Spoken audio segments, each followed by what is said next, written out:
광야, 하나님과 살다 라는 제목으로 우리 좀 한 몇 주 동안 우리 광야, 인생의 광야에 대해서 함께 좀 나누고자 합니다. 영혼의 창, 묵상하는 삶이라는 책을 쓴 켄 가이어라는 목사님이, 미국의 목사님이 계십니다.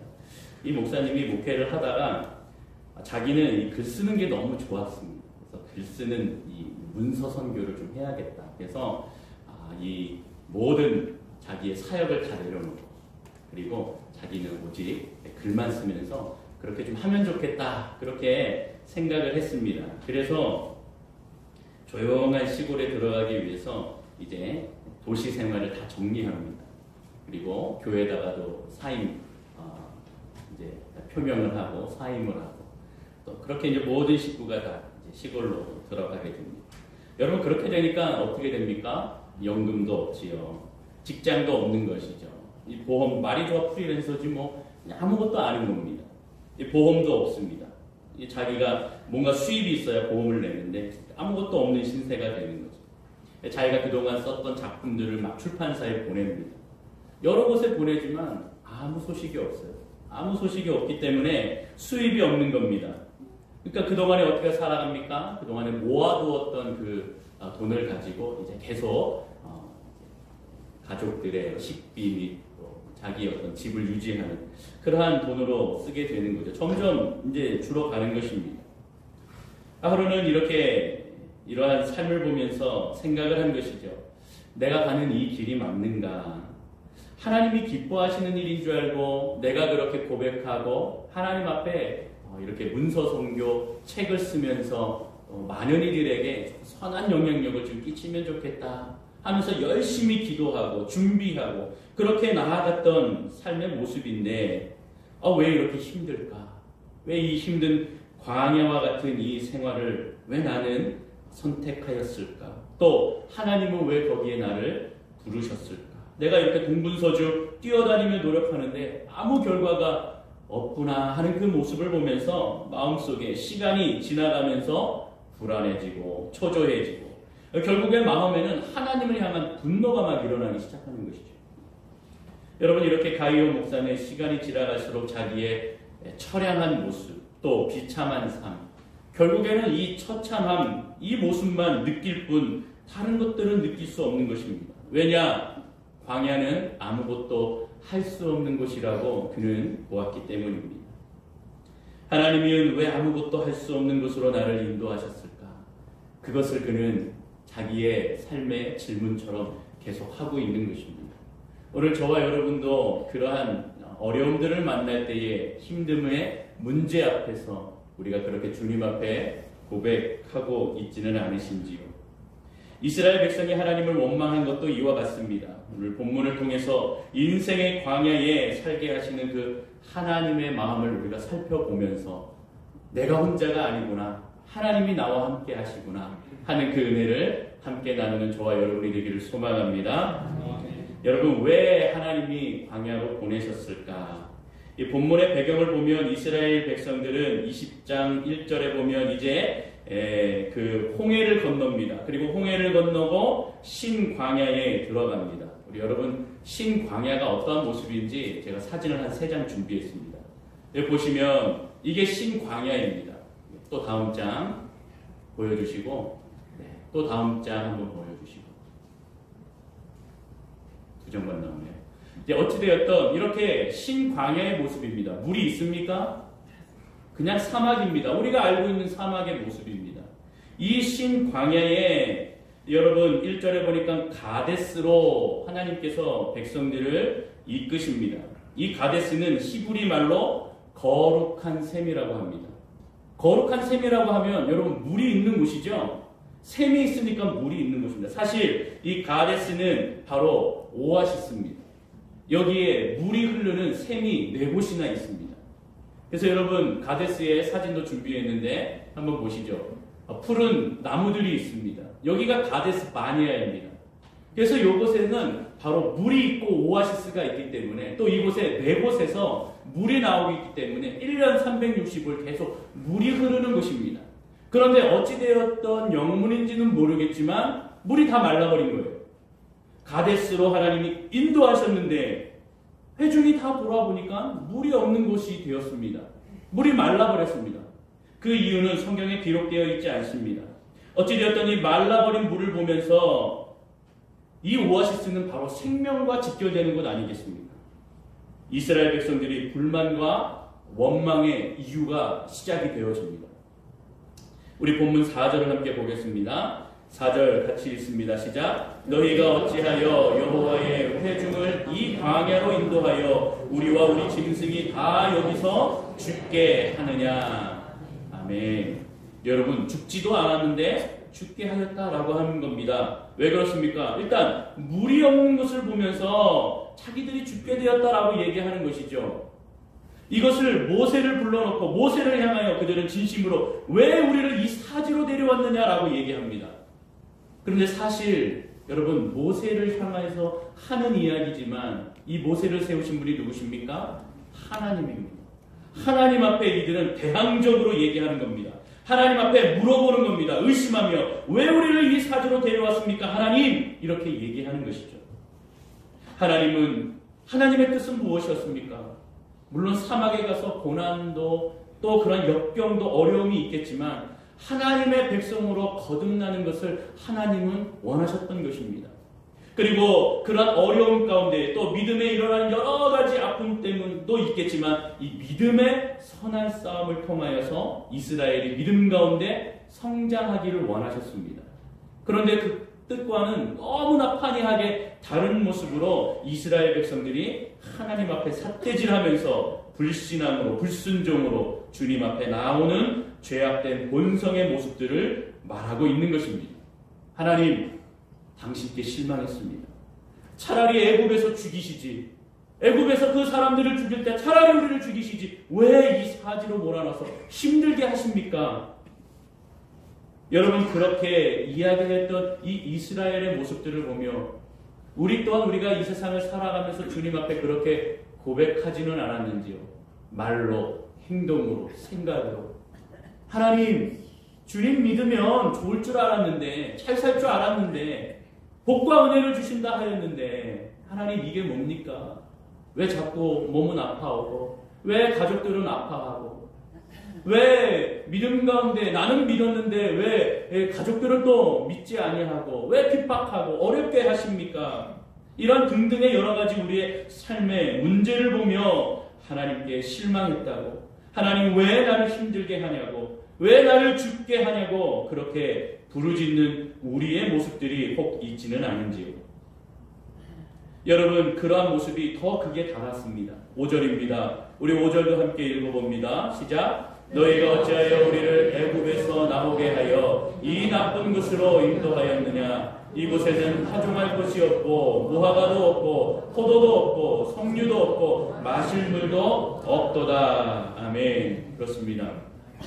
나쁜 곳으로 인도하였던 너희의 잘못이다. 다시 얘기하면 하나님이 지금 나를 나쁜 곳으로 인도하였다라는 겁니다. 애굽은 좋았던 곳이라고 얘기합니다. 애굽에서 너무나 좋았다라는 것이죠. 그런데 지금은 나쁜 곳으로 나를 인도해서 죽였다라는 겁니다. 죽이기로 작정했답니다. 왜 이곳이 나쁜 곳입니까? 파종할 곳이 없고 무화과도 없고 포도도 없고 석류도 없고 마실 물이 없기 때문에 나쁜 곳이라고 얘기합니다. 육체적으로 채워야 할 그 많은 것들, 좋은 것들이 있는 것이 좋은 것이고 그것이 없는 것은 나쁜 곳이라 얘기합니다. 우리 금요기도회 때도 이야기했지만 다윗의 인생의 그 마지막 길에 다시 자기의 아들 압살롬 때문에 광야로 갔던 그 모습들을 설교하였습니다. 그러한 것을 비유로 통하여서 우리의 인생도 광야와 같다고 말하였습니다.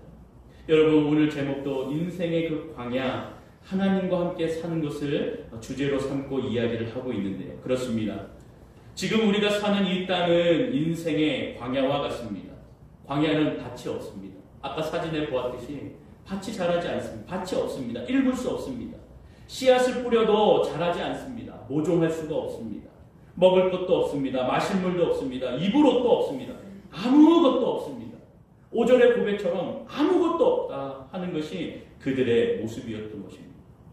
여러분, 우리는 살기 좋은 세상에서 출애굽한 이스라엘 백성처럼 바로 이 세상을 살아가지만 믿는 자로 선택받아 이 세상의 흐름대로, 이 세상의 기준대로 살아가는 것이 아니라 하나님의 말씀의 기준으로 살아가는 그러한 하나님의 믿는 자들입니다. 그렇기 때문에 우리의 삶이 삭막한 광야와 같다고 이야기하는 것입니다.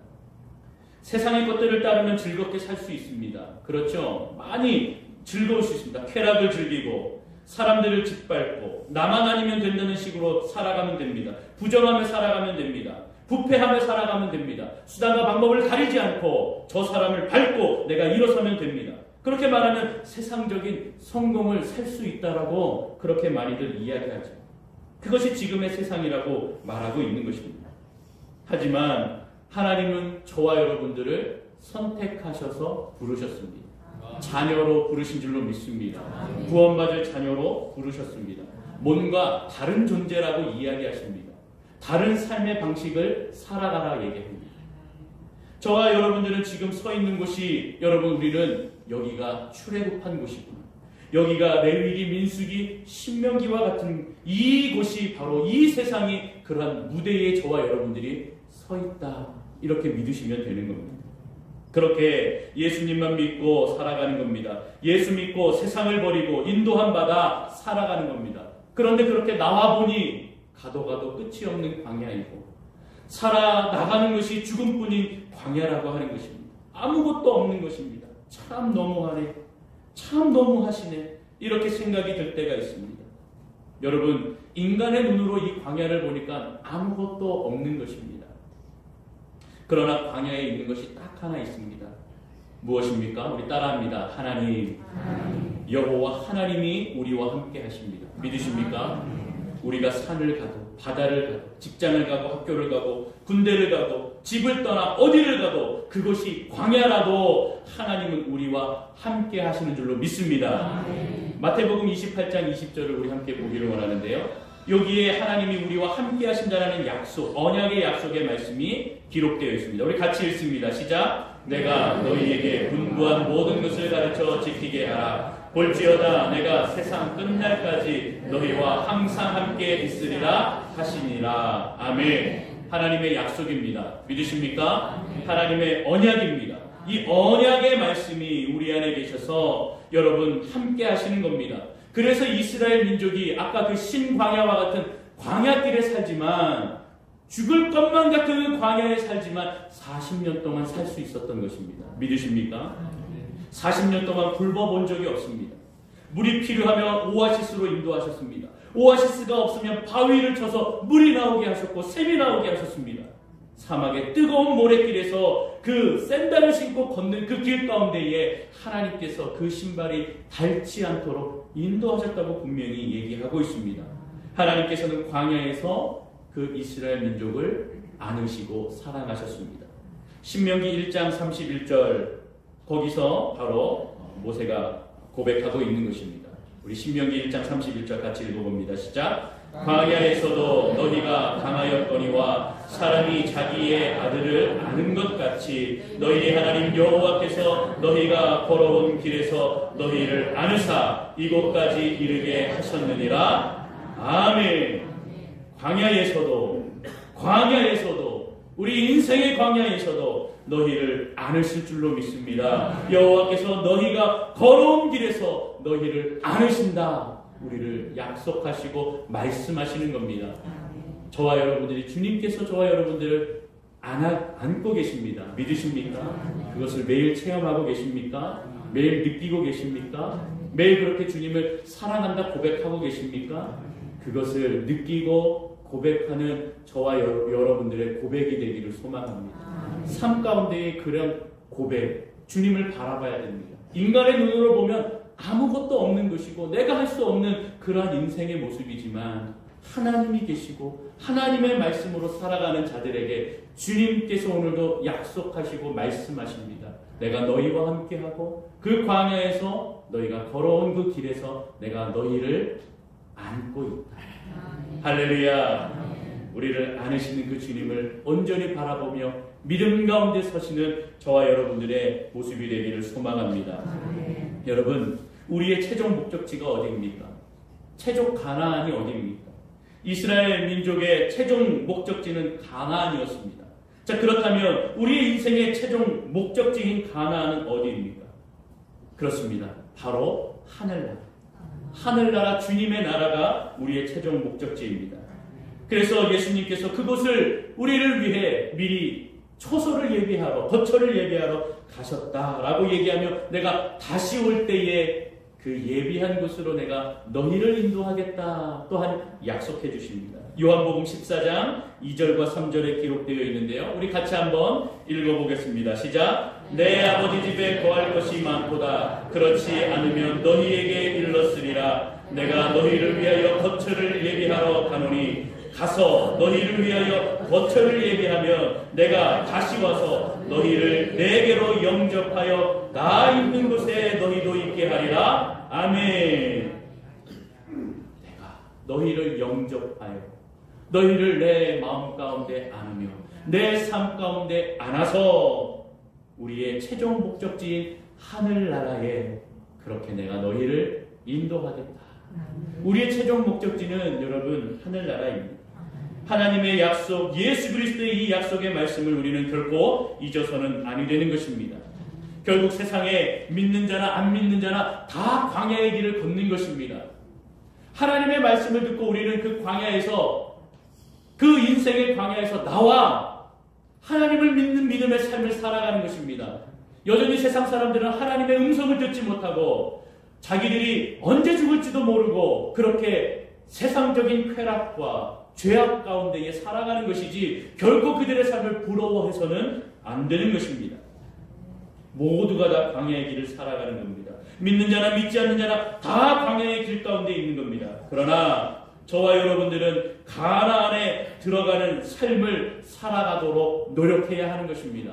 왜냐하면 모두가 다 가나안을 허락한 것이 아니기 때문입니다. 선택을 받은 자들, 약속의 사람들만 그 길을 갈 수 있습니다.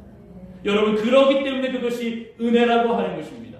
그리고 우리가 10년 초에 우리가 말씀을 들었지만 그러한 믿음과 그러한 선택과 그런 부르심을 받았기 때문에 우리는 행복한 자라고 얘기하는 것입니다.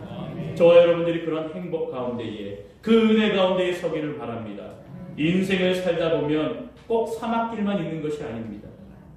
가족들 때문에 웃을 수 있고, 또 옆에 함께 있는 사람 때문에 웃을 수 있고, 또 내 모습이, 또 내 배우자가, 또 자녀들의 모습, 취업을 하고 학교를 가고 결혼을 하고 여러 가지 모습 가운데의 즐거움도 하나님께서 허락해 주시는 겁니다. 교회가 평안하고 또 주님의 은혜 가운데에 또 사역을 하고 감당할 수 있는 힘을 주시고, 이 모든 것을 보며 우리가 기뻐하고 감사할 수 있는 것입니다.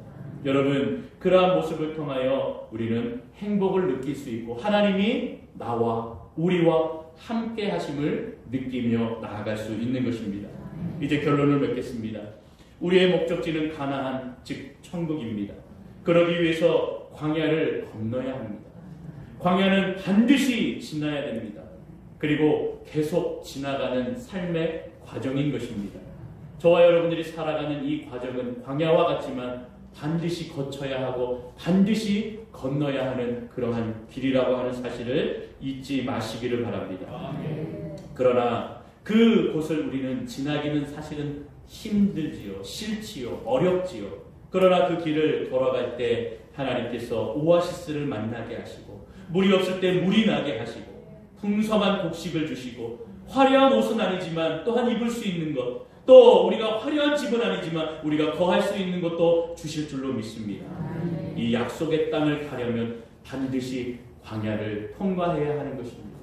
그래서 우리가 가는 걷는 이 길 가운데에 주님이 나와 함께 하시고 동행해 나아가실 때 우리는 이 길을 건널 수 있는 것입니다. 그것이 하나님의 뜻이며 하나님의 계획이라는 사실을 잊지 않는 저와 여러분이 되기를 소망합니다. 오직 하나님만이 광야에 살 수 있도록, 또 믿음의 자녀들이 갈증을 해소할 수 있는 유일한 분이 하나님이시고 주님이라는 그 사실을 잊지 않기를 소망합니다. 여러분, 그렇기 때문에 그 믿음으로 이 광야를 걸어가셔야 합니다. 이 믿음으로 광야를 바라봐야 됩니다. 아무것도 없는 곳이지만 하나님을 만나고 하나님을 체험하면서 그 은혜 가운데에 서 나아가기를 소망합니다. 그러면 만나도 주시고 매출하기를 주시며 우리의 일용할 양식을 채워주십니다. 함께 걷고 믿음의 동역자들을, 우리 옆에 있고 뒤에 있는 우리 모든 믿음의 동역자들을 통하여 하나님께서 함께 하심을 믿게 하십니다. 여러 사람들을 통하여 은혜를 주시고 말씀을 통하여 은혜를 주시고 또 삶의 여러 가지 체험을 통하여 하나님이 나와 함께 하심을 여러분 체험케 하십니다. 따라서 광야를 지날 때, 우리 따라합니다. 광야를 지날 때 복을 구하기보다 은혜를 구하자. 믿으십니까? 여러분, 주님을 만난 것이 그게 축복입니다. 그리고 이제 이 축복 가운데 우리가 살아가면서 하나님, 이 광야를 살아가는데 은혜를 달라고 기도하는 저와 여러분, 늘 은혜 가운데 설 수 있도록 주님 붙들어 달라고 구하는 저와 여러분들이 되기를 소망합니다. 광야는 하나님의 은혜로만 살 수 있는 곳이기 때문입니다.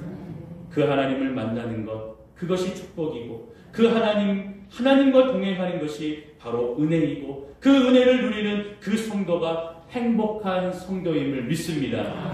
오늘도 그 믿음 가운데 저와 여러분들이 함께 주님과 동행하며 저와 여러분들이 믿음 가운데 연동교회가 주님과 함께 동행함으로 이 사막과 같은 광야 속에서 하나님과 함께 사는 은혜를 주시기를, 또한 그러한 은혜 가운데 거하시기를 주님의 이름으로 축원합니다. 축원합니다. 기도하겠습니다. 하나님, 우리의 삶 가운데에 우리의 인생이 광야와 같은 삶을 살지만 오늘 주님과 함께하면 그것은 행복한 곳이고 또 그것은 우리가 분명히 이겨나갈 수 있는 곳이라 말씀합니다. 광야는 우리가 피하고 싶은 곳이지만 반드시 우리 인생에 지나야 하는 곳이라고 말씀합니다. 아버지는 믿음으로 걷게 하시고 믿음으로 가게 하여 주옵소서. 아버지는 죽을 것만 같은 그 길이지만 하나님이 함께 하시면 굶지 않게 하시고 입혀주시고 살게 하시는 은혜가 있습니다. 아버지, 그러기 때문에 우리가 하나님의 은혜를 구하게 하시고 주님의 은혜 가운데에 설 수 있도록 주님 축복하여 주시고 주 앞에 설 수 있는